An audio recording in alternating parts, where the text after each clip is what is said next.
Om Swastiastu. Selamat malam Ibu dosen dan teman-teman. Di sini kami dari kelompok 3 dengan saya Nilo Putu Febriani Wahyuningsih dan rekan saya Nikadek Mia Cahyani akan membahas cost volume profit dengan subpokok pembahasan. Yang pertama ada konsep variable costing, yang kedua ada asumsi-asumsi dalam cost volume profit, dan yang ketiga ada menghitung dan menginterpretasikan break-even point.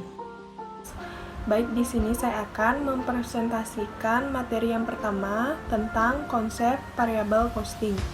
Nah, di mana variable costing ini merupakan metode penentuan harga pokok produksi yang hanya memperhitungkan biaya produksi yang berlaku dalam variabel ke dalam harga pokok produksi yang terdiri dari pertama, biaya bahan baku, kedua, biaya tenaga kerja langsung, ketiga, biaya overhead pabrik variabel, yang keempat, biaya pokok produksi.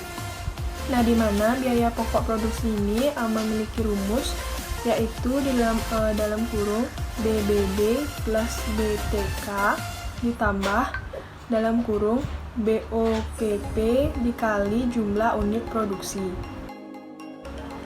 Selanjutnya, untuk laporan keuangan dari metode variable costing terdiri dari 9.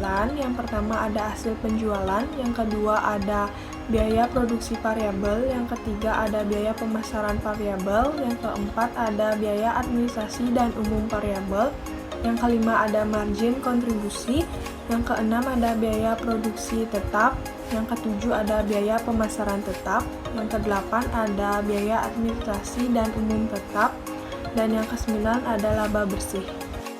Selanjutnya ada subpokok bahasan yang kedua, yaitu asumsi-asumsi dalam cost volume profit. Yang pertama ada menurut Garrison, ada beberapa asumsi yang mendasari analisis CVV, yaitu yang pertama ada harga jual konstan, dan yang kedua ada biaya, dan yang ketiga itu ada dalam perusahaan dengan berbagai produk, dan yang keempat dalam perusahaan manufaktur persediaan tidak berubah. Nah, adapun asumsi yang kedua dari Hansen dan Mowen, asumsi pada analisis CVV sebagai berikut. Yang pertama, analisis mengasumsikan fungsi pendapatan dan fungsi biaya berbentuk linear. Yang kedua, ada analisis mengasumsikan harga, total biaya tetap, dan biaya variabel. Yang ketiga, itu ada analisis mengasumsikan apa yang diproduksi yang dapat dijual. Kemudian yang keempat, itu ada untuk analisis multiproduk, diasumsikan bauran penjualan yang diketahui. Yang kelima, itu ada diasumsikan harga jual dan biaya yang diketahui secara pasti. Nah, di sini saya akan membahas menghitung dan menginterpretasikan break-even point.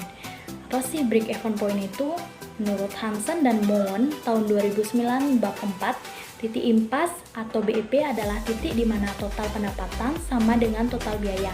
Artinya, titik di mana laba sama dengan 0. Pertama ada cara menentukan titik impas dalam unit yang menggunakan dua metode, yaitu metode persamaan atau equation method dengan rumus laba, yaitu penjualan dikurangi variabel dikurangi beban tetap, dan atau dapat diganti dengan persamaan penjualan sama dengan beban variabel tambah beban tetap ditambah laba. Yang metode yang kedua ada margin kontribusi, yaitu beban tetap dikurangi margin kontribusi per unit. Menentukan titik impas dalam rupiah. Untuk menghitung titik impas dalam rupiah penjualan, biaya variabel didefinisikan sebagai suatu persentase dari penjualan, bukan sebagai sebuah jumlah per unit yang terjual. Rasio biaya variabel merupakan bagian dari setiap rupiah penjualan yang harus digunakan untuk menutupi biaya variabel. Adapun rumus rasio biaya variabel yaitu biaya variabel per unit dibagi dengan harga jual per unit. Baik, itulah pemaparan materi dari kelompok 3. Melalui video pembelajaran ini, rekan-rekan dapat memahami mengenai cost volume profit.